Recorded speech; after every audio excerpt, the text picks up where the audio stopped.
नमस्कार दोस्तों, सभी का स्वागत है let's education Kotputli digital platform पे। तो आज हम राजस्थान के प्रसिद्ध लोक देवताओं की अपनी सीरीज चल रही थी। उसके अंदर अपन में गोगा जी, कल्ला जी, हड़बू जी, मैया जी, उन सब के बारे में जाने थे। तो आज की वीडियो में अपने लोक देवता है भगवान देवनारायण जी। तो इसके बारे में इस वीडियो के अंदर अपन पढ़ेंगे कि भगवान देवनारायण जी के बारे में उनकी पूरी जानकारी इस वीडियो के माध्यम से आपको मिलने वाली है। और वीडियो के लास्ट तक आप बने रहिएगा। और जो भी साथी नया जुड़ा है वो चैनल को क्या करना है, बेल आइकन के साथ में सब्सक्राइब करना है। तो चलिए देव नारायण जी भगवान के बारे में अपन जानते हैं। तो कौन थे ये, इनका वास्तविक नाम सबसे पहले जानते हैं कि इनका वास्तविक नाम क्या था। तो क्या था उनका वास्तविक नाम? था उदय सिंह। देव नारायण जी भगवान है, उनका वास्तविक नाम क्या था भाई? उदय सिंह माना जाता है। लोक मान्यताओं के अनुसार उन्हें किसका अवतार मानते हैं? विष्णु का अवतार भी माना जाता है। अगर अवतार की बात की जाए तो इन्हें भगवान विष्णु का अवतार माना जाता है। इसलिए राजस्थान में भगवान देवनारायण जी की बहुत बड़ी धार्मिक और सामाजिक क्या है, आस्था है। अब बात करते हैं नेक्स्ट माता पिता की। अब बात करेंगे इनके माता पिता की। तो भाई कौन इनके माता पिता, उनका नाम क्या है? तो माता साडू माता, जिसको सेडू गुजरी के नाम से भी जाना जाता है, और पिता सवाई भोज यानी भोजा बगड़ावत गुजर थी। तो इनके माता का नाम है साडू माता या सेडू गुजरी और पिता का नाम है सवाई भोज। तो ये इनके माता और पिता के नाम के जाना जाता है, सवाई भोज, जिन्हें भोजा बगड़ावत भी कहा जाता है। नेक्स्ट है गोत्र। इनके गोत्र की बात की जाए तो भगवान देव नारायण जी का संबंध किससे था? तो गुर्जर समाज से था। किससे था? गुर्जर समाज से। लेकिन इनका गोत्र चौहान गुर्जर बताया जाता है। चौहान गुर्जर बताया जाता है।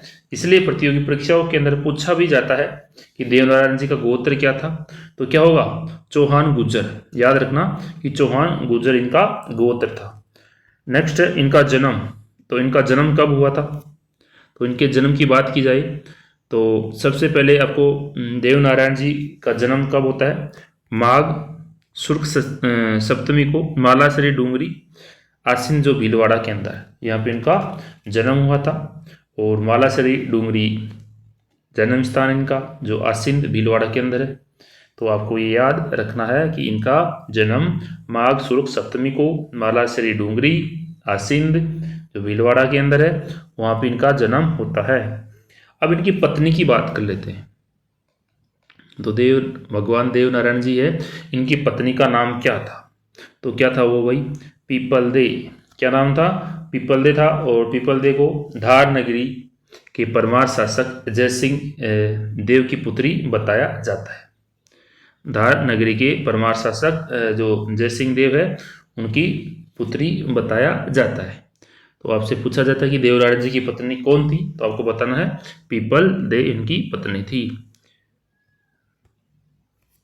नेक्स्ट करते हैं इनके प्रमुख मंदिर और धार्मिक स्थलों की।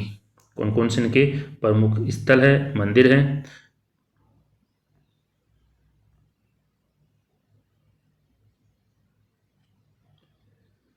तो आसिंद भीलवाड़ा।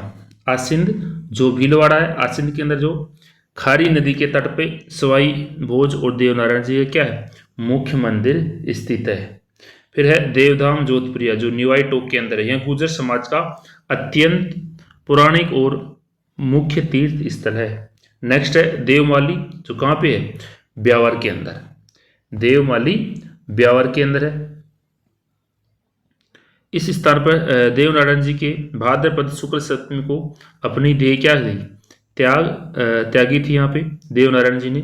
नेक्स्ट है देव डूंगरी जो कहाँ पे है? देव डूंगरी है चित्तौड़गढ़ के अंदर। कहाँ पे है? चित्तौड़गढ़ के अंदर है देव डूंगरी। और इसे राणा सांगा की आराध्य स्थली के रूप में भी जाना जाता है।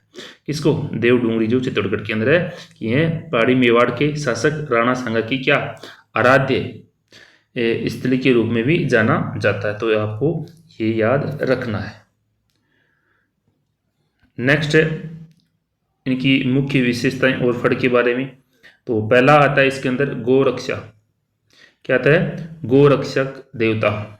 तो देव नारायण जी भगवान जी को क्या कहते हैं, गोरक्षक देवता भी कहते हैं, कि गायों की रक्षा के लिए विनायक के ठाकुर से संघर्ष कर प्राणोत्सर्ग करने के कारण उन्हें क्या किया, उन्हें गोरक्षक देवता कहा गया। इसके पीछे मानता है कि उन्होंने गायों की रक्षा के लिए विनायक के ठाकुर से क्या किया, संघर्ष किया, इसलिए इनकी पहचान केवल एक लोक देवता के रूप में नहीं बल्कि एक गोरक्षक देवता के रूप में भी हुई।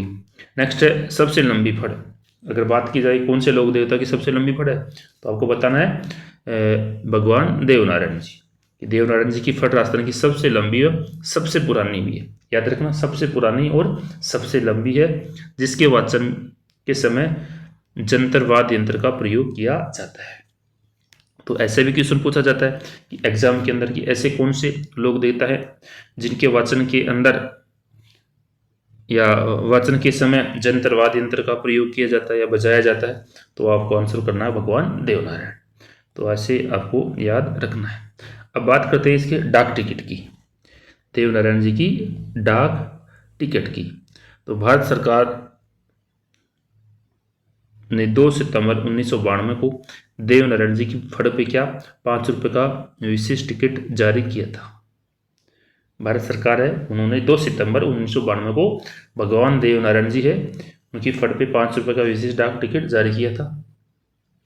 तो ये आपको याद रखना है। नेक्स्ट इनकी पूजा पद्धति के बारे में जानते हैं कि पूजा पद्धति क्या है। इनके मंदिरों में ईंटों में सजी हुई मूर्ति की जगह मुख्य रूप से नीम के पत्तों और उनके मुख्य प्रतीकों की पूजा की जाती है। और इनके भोपा किस जाति के होते हैं, गुर्जर जाति के इनके भोपा होते हैं। तो ये महत्वपूर्ण पॉइंट थे इसके अंदर। वास्तविक नाम उदय सिंह था। अवतार किसका, विष्णु का माना जाता है, भगवान विष्णु का। माता का नाम साडू माता है। पिता का नाम सवाई भोज है। जन्म कब हुआ, माघ शुक्ल सप्तमी को। इनके जन्म स्थान की बात की जाए तो मालाश्री डूंगरी आसीन भीलवाड़ा में। पत्नी का नाम पीपल देता। प्रमुख फड़ देवनारायण जी की फड़ है और फड़ के वाचन में जंतरवाद बजाया जाता है। और डाक टिकट की बात की जाए तो 2 सितंबर 1992 के अंदर क्या इनकी डाक टिकट जारी होती। तो आपको ये मोटा मोटा याद रखना है। अब लगा लेते हैं अपने इसके क्या एमसीक्यूज। तो आपने थ्योरी पढ़ ली, तो अब इसके अपन एमसीक्यूज लगा लेते हैं। तो फटाफट आपको इनके आंसर बताने हैं। तो सबसे पहले क्वेश्चन आपके सामने है कि देवनारायण जी का वास्तविक नाम क्या है। तो देवनारायण जी का वास्तविक नाम मैंने बताया क्या है, उदय सिंह है। तो ऑप्शन बी इसका राइट आंसर हो जाएगा। नेक्स्ट क्वेश्चन है कि देवनारायण जी को किसका अवतार माना जाता है, भगवान शिव का, भगवान कृष्ण का, भगवान राम का या भगवान विष्णु का। तो किसका अवतार मानते हैं देवनारायण जी को, भगवान विष्णु का अवतार मानते हैं। ऑप्शन बी इसका राइट आंसर हो जाएगा। नेक्स्ट क्वेश्चन है देवनारायण जी की माता का नाम क्या है, जसवंत माता है, हड़ माता है, साडू माता है, करणी माता है। तो देवनारायण जी है उनकी माता का नाम है साडू माता, ठीक है, यानी सेडू गुजरी के नाम से भी जानते हैं। अगला क्वेश्चन है देवनारायण जी के पिता का नाम क्या है, सवाई रामदेव है, सवाई भोज है, राव जोधा है या राव उदयपाल है। तो उनके पिता का नाम क्या है, सवाई भोज उनके पिता का नाम हो जाएगा। तो option B right answer. Next question है देवनारायण जी का गोत्र क्या है।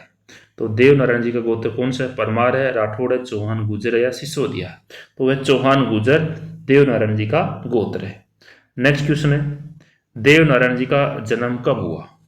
तो कब हुआ था भाई, फाल्गुन शुक्ल सप्तमी को, माघ शुक्ल सप्तमी को, वैशाख शुक्ल को या फिर चैत्र शुक्ल नवमी को। तो कब हुआ था भाई, तो इनका जन्म होता माघ शुक्ल सप्तमी को। ऑप्शन बी इसका राइट आंसर। नेक्स्ट क्वेश्चन है कि देवनारायण जी का जन्म स्थान कहाँ है। तो इनका जन्म स्थान आपको बताना है कहाँ पे है, देव धाम जोधपुर निवाई जो टोंक के अंदर है, या देवमाली ब्यावर है, या मालाशेरी डूंगरी आसिंद भीलवाड़ा, या देव डूंगरी चित्तौड़गढ़।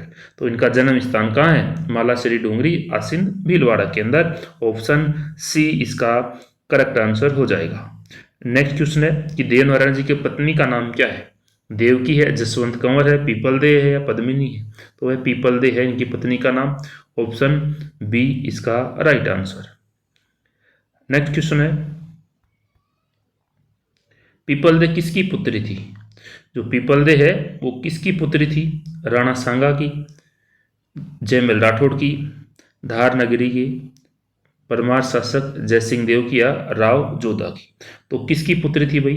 तो ये धार नगरी के परमार शासक है जयसिंह देव, उनकी पुत्री थी पीपलदे। तो ऑप्शन सी इसका राइट आंसर हो जाएगा। अगले क्वेश्चन की बात करते हैं। तो अगला क्वेश्चन है कि देव नारायण जी का मुख्य मंदिर कहाँ स्थित है? तो आपको बताना है कि देव नारायण जी का मुख्य मंदिर कहाँ स्थित है। देवधाम, जोधपुर या निवाई के अंदर, देवमाली, आसीन भीलवाड़ा या फिर देवडूंगरी चित्तौड़गढ़। तो इसका आंसर क्या हो जाएगा? आसीन भीलवाड़ा, खारी नदी के तट के ऊपर देव नारायण जी का मुख्य मंदिर है। तो ऑप्शन सी इसका राइट आंसर। अगला क्वेश्चन है कि देवधाम जोधपुर किस जिले में है? तो जो देवधाम जोधपुर या किस जिले के अंदर? जयपुर के जो भीलवाड़ा, टोंक या फिर जोधपुर। तो है टोंक के अंदर। कहाँ पे है? टोंक। तो ऑप्शन बी इसका राइट आंसर। नेक्स्ट क्वेश्चन है कि देवमाली ब्यावर, देवमाली पर देव नारायण जी ने देह त्याग कब किया था? तो कब किया था भाई देह त्याग? तो आपको इसका आंसर बताना है कि श्रावण शुक्ल सप्तमी को, आश्विन शुक्ल सप्तमी को, भाद्रपद शुक्ल सप्तमी को या कार्तिक शुक्ल सप्तमी को। तो वो किया था इन्होंने भाद्रपद शुक्ल सप्तमी को इन्होंने देह त्याग किया था। कहाँ पे? देवमाली ब्यावर। तो ऑप्शन बी इसका राइट आंसर। नेक्स्ट क्वेश्चन है कि देवडूंगरी चित्तौड़गढ़ किसकी आराध्य स्थली रही है? राणा उदय सिंह की, राणा सांगा की, राणा प्रताप की, राणा हमीर की। तो किसकी रही है? वो राणा सांगा की। तो राणा सांगा की आराध्य स्थली रही है देवडूंगरी जो चित्तौड़गढ़ के अंदर है। तो ऑप्शन सी इसका राइट आंसर। नेक्स्ट क्वेश्चन है कि देवनारायण जी को किस कारण गोरक्षक देवता कहा जाता है? तो किस कारण कहा जाता है भाई?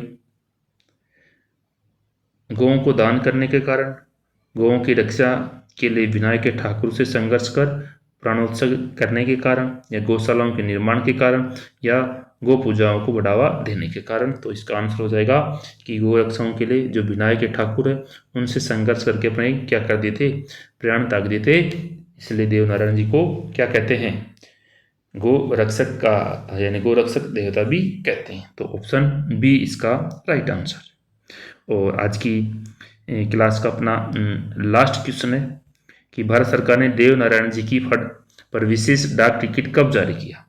तो कब जारी किया था? 15 अगस्त 1990 को, 2 अक्टूबर 1991 को, 2 सितंबर 1992 को, या 26 जनवरी 1993। तो ऑप्शन सी इसका राइट आंसर कि 2 सितंबर 1992 को क्या किया था? भारत सरकार ने देव नारायण जी की फट पे विशेष डाक टिकट जारी किया था। तो ये क्लास थी, आई होप सभी दोस्तों को अच्छी लगी होगी। तो कमेंट करके ज़रूर बताना कि आज की क्लास कैसी थी। मिलते हैं नेक्स्ट वीडियो में नए टॉपिक के साथ। Thank you. जय हिंद, जय भारत।